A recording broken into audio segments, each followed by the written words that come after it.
Hello, Loggers fans, and welcome into another edition of Meet the Loggers. My name is Nick Riddolotti from the Loggers Radio Network, and today I'm joined by Loggers outfielder Bobby June. Bobby leads the team in walks this season, has a very high on-base percentage, and contributing in the outfield as well. Bobby, first off, thanks very much for being on. Thanks for having me. Now, could you take the fans through, how did you actually start and get involved in the game of baseball?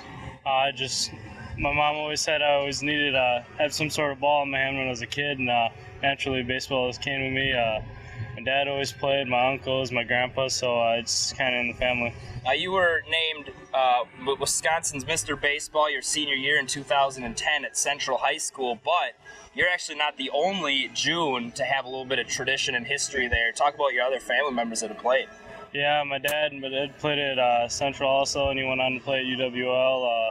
My uncle was a state champion at Logan playing baseball. My grandpa played Logan, and both sides of my family are just big into the game. So the Junes run deep in the city of La Crosse for baseball. You had a great campaign there at Central. You graduate. You end up going to play in the Big Ten for the Minnesota Golden Gophers. What went into that decision? I knew right away, just going to see the facility and meet some of the teammates that I'd blend in really well. And another little twist to it, my dad played college ball with the assistant coach, so I had a little connection there also. Were there any other schools you were considering? There was other smaller schools that wanted me to play football and baseball, but I knew I wanted to just focus on baseball, and Minnesota was a place. All right, and you played here with the Loggers in La Crosse last summer. First off, talk about what advantage you had coming back this summer, knowing manager McKay and his staff and what you were in for as you came in. Just being prepared for an everyday grind, getting out here early, getting to practice in, and just mentally being ready for the big schedule that we have to take on each year.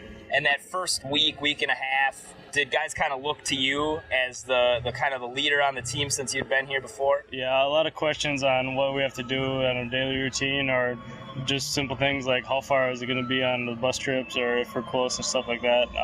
Got a lot of questions like that. And how did playing last summer here impact your game this season at Minnesota?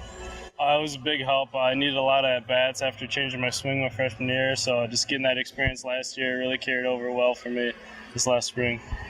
And what is it like to be able to play 2 summers now in front of your home fans, your home city? You always get a little bit bigger ovation when you come up to bat. I think the PA guy even says your name a little bit differently. Yeah. What's that like to kind of be the hometown hero? It's great to have all the support from a lot of the friends and family that you know. It's definitely an advantage of other players. People are across the country from where they live, and it's nice being able to play close to home and getting to see your family every day. Now, do your teammates kind of give you a hard time about being the hometown guy? Yeah, they always goof around saying that I could strike out 3 times and still be the player of the game in their eyes. So it's nice to know that I don't need to do everything amazingly to get the support, and just being around and playing hard is what they like to see. Now, you batted over 300 and led the team in home runs last year. So far this year, it's been a bit of a struggle. What would you say has been the biggest struggle for you so far at the plate? Just staying consistent. My timing was off at the beginning of the year, but I feel like I've made a couple corrections that's paying off now, and I'm starting to get more in a groove. And as I mentioned, you led the team in walks. How difficult is it, or what do you have to do as a batter to maintain patience at the plate when you're trying to get out of a slump?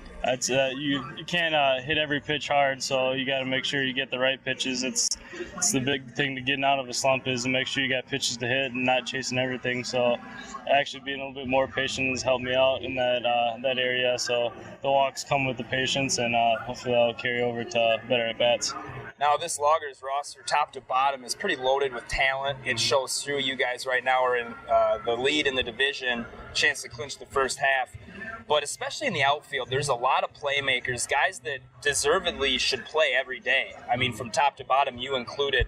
Talk about that competition amongst you guys, if it breeds kind of a brotherhood and camaraderie, and how it benefits all of you to have that competition. Yeah, it's definitely an advantage because we're pushing each other every day to get the best out of each other, because you know the better player is going to the start, or the person who's hot is going to keep getting those consistent at-bats, and there's no like bad blood between any of us. It's all good and fun.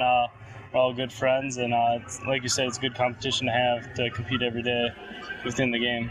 Now, I heard you joking around the other day in batting practice about your O for gopher. Could you tell the fans a little bit about what that is? Yep. The last 2 years as a logger, I've not got a hit off a former gopher. So I know I've hit a couple balls hard, but none have seemed to fall in yet. So hopefully I can break that up one of these next times. So those pitchers give you a hard time in the fall when you get back to campus? They do.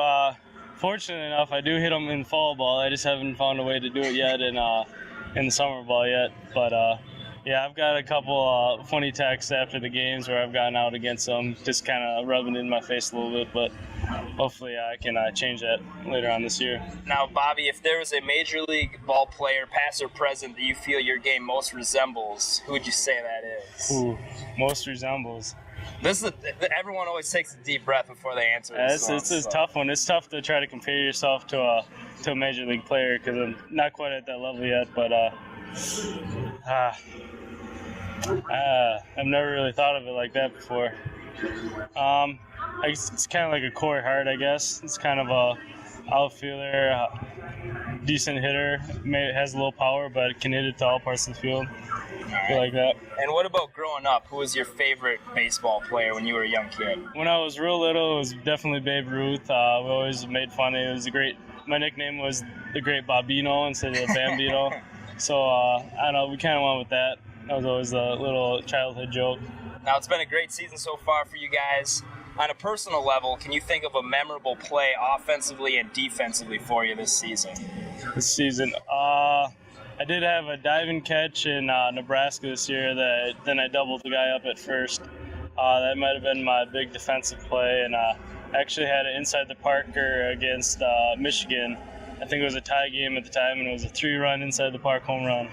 That was probably my big hit of the year. So going with gopher memories, not logger memories. Gopher memories. Not any great logger memories yet, but hopefully we can make some later on in the year if we clinch this off in the playoffs. Yeah, and we still got the whole second half to build on that resume. Well, Bobby, thank you very much for joining us today on Meet the Loggers, and fans, we'll see you next time.